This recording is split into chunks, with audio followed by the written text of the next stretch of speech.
Welcome to another episode of बैरन chat dear viewers. आज Pakistan बमुकाबला south Africa चौथा T20 international match जो पाकिस्तान ने अपने नाम किया। इसी तरह पाकिस्तान ने 4 मैचेस पे मुश्तमिल जो सीरीज़ है वो 3-1 से जीतने में कामयाब हुआ।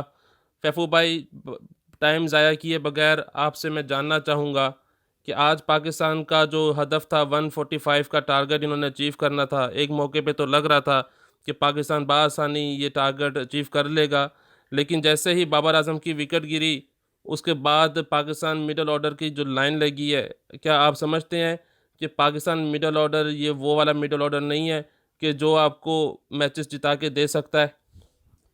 जी, सबसे पहले तो सबको मुबारक हो, सब पाकिस्तानी फैंस को सीरीज़ जीतने पर। लकी भाई, बहुत अच्छा सवाल किया आपने। हम ये इस बारे में पिछले कई शो में बात कर चुके हैं कि पाकिस्तान का मिडल ऑर्डर जो है वो बिल्कुल ही फ्लॉप जा रहा है पिछले कई अरसे से। मोहम्मद हफीज़ के अलावा हमने किसी से पिछले लास्ट ईयर में किसी से कोई परफॉर्मेंस नहीं देखी जो हम कह सकेंगे ये हमारा मैच विनर बन सकता है। आज भी इस तरह ही हुआ कि जब मोहम्मद रिजवान जब जल्दी आउट हुए, उसके बाद फ़खर जमान और बाबर आजम की तो अच्छी पार्टनरशिप लगी उसके बाद। लेकिन जब फिर बाबर आजम आउट हुए 23 बॉलों में 24 रन करके, उसके बाद एक दफ़ा फिर वो लाइन लग गई पाकिस्तान की जो हम पिछले कई अरसे से देखते आ रहे हैं। अब इसमें यही है कि ऐसा नहीं है कि पोटेंशियल नहीं है, सब लड़के अच्छे टैलेंटेड हैं, लेकिन मुझे लगता है कि इनमें से 2-3 लड़कों को बिल्कुल वापस जाना चाहिए डोमेस्टिक क्रिकेट में। उनको 1-2 साल वहाँ पे लगाने चाहिए और फिर वापस आएँ। ठीक है, वो 2-3 लड़के जो हैं वो उसका मैं हमें सब फैंस जो हैं, व्यूवर्स जो हैं हमारे, समझ गए होंगे वो कौन से 2-3 लड़के हैं। लेकिन फैफू भाई, अगर कोई लड़का इतना अ, इख्तियार नहीं है उसको अपने ऊपर, अपनी बैटिंग के ऊपर, अगर वो नहीं जिता सकता मैच, तो पाकिस्तान की नेशनल टीम में वो जगह क्यों बना सकते हैं? इतने सालों से वो खेल रहे हैं जिनकी आप बात कर रहे हैं। मैं नाम ले देता हूँ, आप में हमें हैदर अली और आसिफ अली की बात कर रहे हैं। ख़ास तौर पे आसिफ अली, जिसके 47 इंटरनेशनल मैच हो गए हैं T20 और वनडे मिला के। अभी तक उनको चांस मिलते रहेंगे, तो कब जाके पाकिस्तान की मैनेजमेंट ये बात समझेगी कि आसिफ अली कैलिबर के बैट्समैन नहीं है कि वो नेशनल टीम में मुस्तकिल मिजाज पे रह सकें? देखिए, जहाँ तक बात रही आसिफ अली की तो खुद किसी को समझ नहीं लगती, खुद मिसबा को समझ नहीं लगती, खुद पाकिस्तानी मैनेजमेंट को समझ नहीं लगती कि वो क्या खेलते हैं क्या नहीं खेलते। जब वो उनको वनडे में डाल लिया जाए, उधर फ्लॉप हो जाए तो कहते हैं कि ये T20 का प्लेयर है। जब वो T20 में फ्लॉप हो जाए तो कहा जाता है कि भाई ये T10 के प्लेयर हैं। उनको तो वैसे भी हम पिछले कई अरसे से कह रहे हैं कि भाई वो फारग हो चुके हैं, उनको वापस भेजो पाकिस्तान में, वो पाकिस्तान खेल के हैं दोबारा डोमेस्टिक तो में। फाफी भाई, हैदर अली कौन सा कोई अच्छी परफॉर्म कर रहे हैं? हैदर अली हैदर भी तो अपनी सिर्फ पहली इनिंग्स के 50 पे ही खेली जा रहे हैं अभी तक। वो पिछला साल उन्होंने 11 मैचेस में उन्होंने 30 रन से ऊपर नहीं स्कोर किया। हैदर अली भी जाएं डोमेस्टिक क्रिकेट में वापस। बिल्कुल ऐसे ही है, बिल्कुल ऐसे ही है। हैदर अली और आसिफ अली को दोनों को वापस डोमेस्टिक क्रिकेट में जाना चाहिए और वहाँ पे अपने आप की खुद ही ऑटोमेटिक सिलेक्शन नहीं बल्कि खुद ही परफॉर्म करके आना चाहिए टीम में।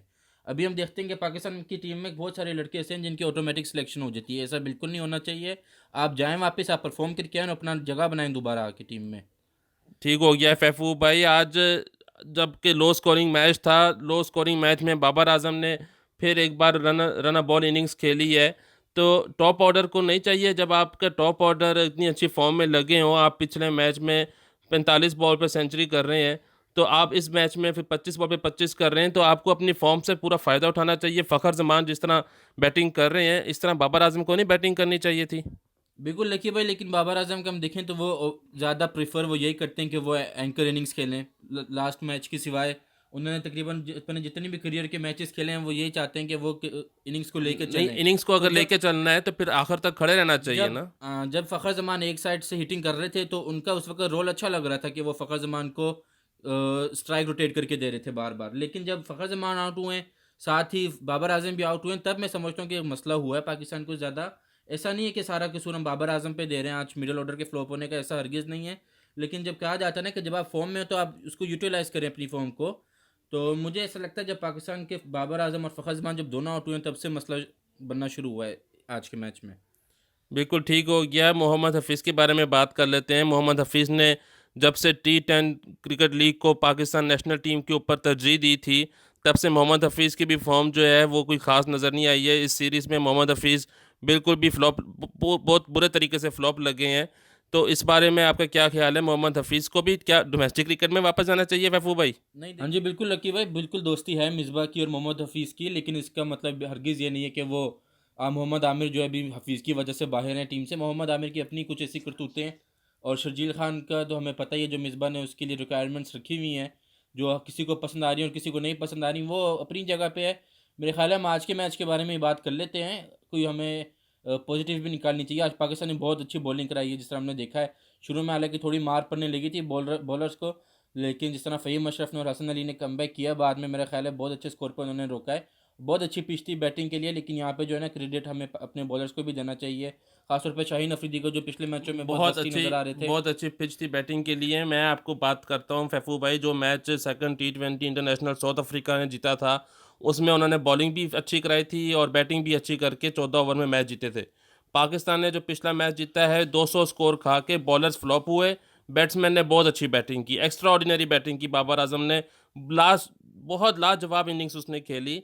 आज फिर हमने ये देखा कि आज बॉलर कामयाब हुए तो बैट्समैन नाकाम हो लकी गए। भाई, यही तो हम पाकिस्तानी फैंस जो हम लोग सारे हैं, यही तो काफ़ी अर्से से रो रहे हैं कि हम क्यों नहीं तीनों एस्पेक्ट्स में किसी भी टीम को डोमिनेट करते। यही सारी वजह, अब नहीं पता चलता कि इनको किसी साइकोलॉजिस्ट की ज़रूरत है, या इनको मेंटली इतने टफ नहीं है कि ये 20 ओवर अच्छे खेल जाएंगे फिर 20 ओवर ख़राब खेल जाएंगे। ये सारा मसला नज़र आ रहा है इस वक्त, और ये मेरा नहीं ख्याल कि ये ओवरनाइट ठीक होने वाला मसला है। इसके लिए आपको सारी प्लानिंग करनी पड़ेगी, हमारे मैनेजमेंट को सोचना पड़ेगा, कप्तान को, यार 8 ओवर में खुद आपको खिलाड़ियों को 40 रन सोचना पड़ेगा। चाहिए। 8 ओवर्स में आपको 40 रन चाहिए फैफू भाई। आप उधर जाके आप कोलैप्स हो रहे हो। आप फिर मोहम्मद नवाज के आखिरी दो छक्कों पे हम इन्हिसार कर रहे हैं। आखिरी ओवर तक, आखिरी दो बॉलों तक हम मैच ले जाते हैं। कभी हसन अली हमें बैटिंग से जिता रहा है, कभी फ़हीम अशरफ साहब जिता रहे हैं, कभी मोहम्मद नवाज हमें जिता रहा है। हमें कब ऐसा होगा कि हैदर अली, आसिफ अली, मोहम्मद हफीज़, हम लोग 2 विकेटों के नुकसान पे क्यों नहीं 140 रन चेज कर सक रहे? लेकिन भाई अब यही सारी बात है, इसी बात पे तो सारी बात हो रही है कि जो लड़के हैं वो नहीं परफॉर्म कर रहे। वो क्यों नहीं परफॉर्म कर रहे? वो अब हम सबको पता है कि कुछ लड़के तो किसी के लाडले हैं, और कुछ लड़के मैंने आपको बताया वो ऑटोमेटिक सिलेक्शन बने हुए इस वक्त। उनको पता है हमारे पीछे कोई इंतजार नहीं कर रहा। अनफॉर्चुनेटली अगर हम डोमेस्टिक क्रिकेट में या PSL में भी चले जाएं, तो हमें कोई ऐसा लड़का इंतजार नहीं कर रहा जो इस वक्त आसिफ अली को या हैदर अली को स्केयर कर नहीं, सके कि नहीं परफॉर्म।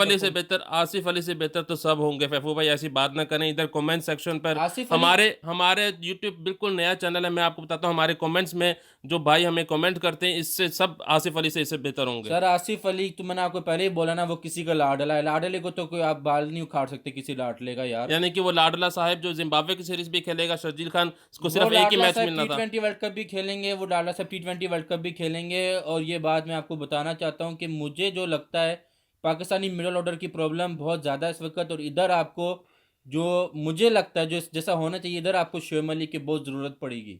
लेकिन भाई T20 वर्ल्ड कप में आपको शोएब अली की बहुत ज़रूरत पड़ेगी, क्योंकि अगर आप इस बैटिंग लाइनअप के साथ, इस मिडल ऑर्डर के साथ T20 वर्ल्ड कप में जाएंगे, तो सॉरी टू से आप बहुत बुरे फ्लॉप होके आएंगे नहीं, जब आप मोहम्मद रिजवान और बाबर आजम नहीं चलेंगे तो। एक इनिंग्स वो जिम्बाब्वे के खिलाफ अच्छी खेल जाएंगे आसिफ अली भाई। एक इनिंग्स हैदर हैदर अली भी अच्छा खेल जाएगा। वो फिर अगली सीरीज में जम जाएंगे, अगली सीरीज में सिलेक्ट हो जाएंगे, फिर वहाँ पे फ्लॉप होंगे, फिर वो सिलेक्ट हो जाएंगे, एक मैच के लिए वो अच्छा खेल जाएंगे, इस तरह वो वर्ल्ड कप तक पहुंच ही हाँ जाएंगे जी फैफू भाई। लकी भाई, यही तो मैं कह रहा हूँ कि ऑटोमेटिक सिलेक्शन हो जाती है कुछ लड़कों की, जैसे कि बिल्कुल भी नहीं होना चाहिए। परफॉर्मेंस होनी चाहिए आपकी, आपकी कंसिस्टेंट परफॉर्मेंस होनी चाहिए। जब तक आप कंसिस्टेंट परफॉर्मेंस नहीं देंगे, तो तब भी आपके साथ, लड़कों के साथ इस तरह ही होता रहेगा। बिल्कुल बिल्कुल ठीक हो गया फैफू भाई। पाकिस्तान को अपनी बॉलिंग पे भी सोचना पड़ेगा। आज बेशक बहुत अच्छी बॉलिंग कराई है, लाजवाब बॉलिंग कराई है, लेकिन पाकिस्तान 200 स्कोर भी खाया, पाकिस्तान ने 188 स्कोर भी खाया। फिर पाकिस्तान का अपना मिडल ऑर्डर के बारे में भी सोचना पड़ेगा। बेशक मैच जीत रहे हैं हम लोग, लेकिन जिस तरह टीम के खिलाफ जीतना चाहिए था, हम पहले दिन से ये बात कर रहे हैं कि कब वो दिन हमें मिलेगा, कब वो मैच हमें देखने को मिलेगा कि जब पाकिस्तान उनको अच्छी बॉलिंग करके उसको कम स्कोर पे रखे और फिर जल्दी से चेज़ कर जाए, यानी कि 2 या 3 विकेटों के नुकसान पर चेज़ करें। हमारा मिडल ऑर्डर भी कोई मैच जिता के दे हमें। इसी इसी बात पे आज का जो हमारा रिव्यू है उसको हम ख़त्म करते हैं। साउथ अफ्रीका सीरीज भी रैप अप हो गई है। साउथ अफ्रीका की जो सीरीज़ है वो आज ख़त्म हो गई है। पाकिस्तान ने वनडे इंटरनेशनल और T20 इंटरनेशनल अपने नाम किया है। बहुत खुशी इस बात की, पाकिस्तान को रमज़ान के मुबारक महीने में। एक बात करनी चाहिए कि बाबर आजम अभी तक अपनी एज अ कैप्टन कोई भी सीरीज नहीं हारे, तो जहाँ पे क्रेडिट बनता है वहाँ पे देना बिल्कुल, चाहिए। बिल्कुल मुबारकबाद के लायक हैं ये सीरीज़। बाबर आज़म के लिए, फ़खर ज़मान के लिए बहुत ही शानदार करार पाई। मोहम्मद रिज़वान ने 2 सिफ़र की है, लेकिन 2 फिफ्टीज़ भी की। उनके लिए भी ये सीरीज़ जो है वो कभी अप और कभी डाउन। मोहम्मद रिज़वान को भी इस पे काम करना पड़ेगा भाई, कि अगर हर मैच में 50 नहीं बनती है, तो आप कम से कम स्कोर तो लेके चलो, या ऊपर तो जाओ। मोहम्मद रिजवान ने तो आज कह दिया ना कि वो अपने $114 पर डे के हलाल करना चाहते हैं। तो हाँ, आज ये आज आपने बड़ा एक इशू छोड़ा है फैफू भाई। ये मोहम्मद रिजवान नहीं ने बड़ी अजीबोगरीब बात की है पिछले मैच के बाद। रिजवान से जब ये सवाल किया कि आप इस तरह शानदार परफॉर्मेंस दे रहे हैं कंसिस्टेंसी के साथ, तो वो कहते हैं कि मैं अपने $114 लेता हूँ पर डे। वो कहते हैं कि मैं पाकिस्तान क्रिकेट बोर्ड से $114 लेता हूँ पर डे। तो मेरी कोशिश होती है कि मैं परफॉर्मेंस दे के अपनी इस रोजी रोटी को हलाल करूँ किसी तरीके से। और मेरा उनसे यही सवाल है भाई, जिस दिन आप नहीं परफॉर्म करते उस दिन आप वापस कर देते हो क्या? नहीं तो फिर मोहम्मद रिजवान को चाहिए कि वो फिर सब टीम प्लेयर्स को मीटिंग के अंदर ये वाला लेक्चर दें कि भाई हम $114 पर डे लेते हैं। मोहम्मद रिजवान ने ये बात की, अच्छी भी लगी है, लेकिन जब वो फ्लॉप होंगे तो ये आपका भी सवाल जायज़ है कि जब वो फ्लॉप होंगे तो वो शायद अपनी मैच फीस या जो उनकी डे की जो उनकी फ़ीस है वो शायद वापस कर दें। लेकिन उनको फिर ये बात जो है बाकी दीगर खिलाड़ियों को भी बतानी पड़ेगी। हैदर अली को बताएं, आसिफ अली को बताएं कि भाई तुम जो है 46 मैच तुम खेल गए हो जिसमें तुम्हारी 3 फिफ्टियाँ हैं, उन 50s को चलो पैसे तुम रख लो, बाकी पैसे तुम आसिफ वापस अली कर तो दो। मिसबा को देते होंगे पैसे, बल्कि लकी भाई।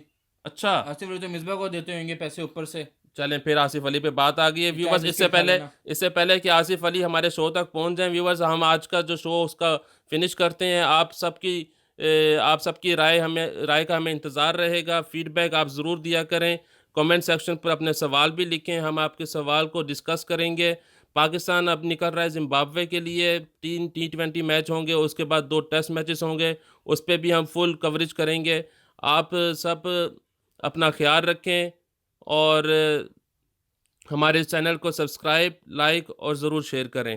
Thank you very much. Bat and chat. Bat and chat.